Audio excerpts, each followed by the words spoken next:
Hi, I'm Alan. I've been a member at Fitness Lying Down for just over a year.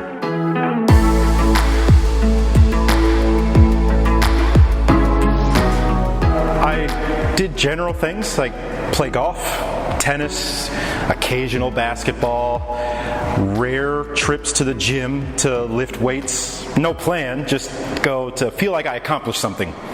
No goals even, just to mark something off of a list.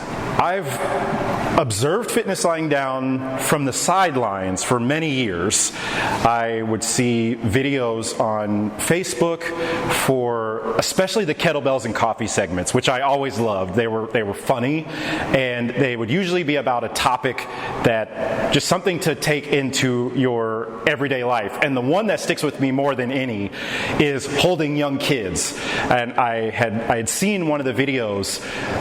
My daughter was probably under 2 years old, and it was about holding your child. And a lot of people, they hold a baby or like this, and in the video it was to clasp your hands and how much stronger you are. So I picked her up and I clasped my hands and took a picture and actually sent it to Corey and just showing him, it's like, hey, thanks for the tip. And to this day, 7 years later, it's the only way I hold my kids. Toward the end of 2022, I was reading a couple of books about nutrition and just overall lifestyle things to consider for aging and for the now.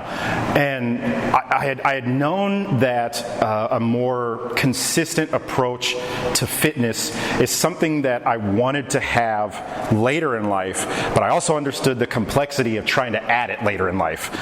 And I had, like most people, when I'm out about in the community, grocery stores, wherever, I see people that are 60, 70, 80 that, they struggle to move in, I hesitate to say normal, but what you would consider normal movement. And I wondered, how is it that some 60, 70, and 80-year-olds move freely and some don't?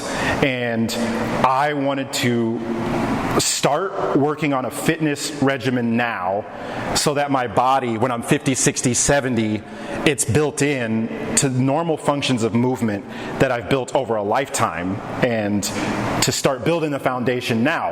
I was uncertain about a group setting of working out. I think we all have a vision of what you see from a group setting on TV or movies, and it's usually some lunatic screaming out to a room of 200 people. That's not effective. It's not effective in a movie. It's not effective in real life. So I had no idea what it would be like working out in a group.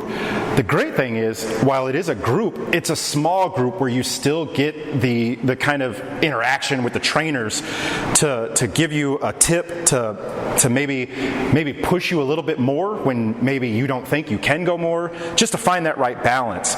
And the group setting is also spectacular for the inner dynamics within the other workout participants, the cheering, the clapping, the fist pounds, because everybody just wants to encourage people to get one more rep, or to just celebrate showing up and getting here on difficult days. And it's the highlight of the week for some people, the highlight of their day. And to be part of that it's really something that it's hard to put in words. It sounds kind of cliche, but it really does uplift everybody to see people smiling, sweaty faces. If you're thinking about it, it's certainly worth it to drive to the building and walk in. And once you get upstairs, there's a whiteboard that I always look forward to that has some inspirational message, just something planting seeds about just a thought to take into your day. And right outside the gym is the truest statement of all. It says, "You just did the hard part. We'll take it from here." It's so true. Just showing up is the hardest part. But committing to just get to the outside door and walk in, everything else will take care of itself. And come in, take your shoes and socks off, and feel your body connected from head to toe.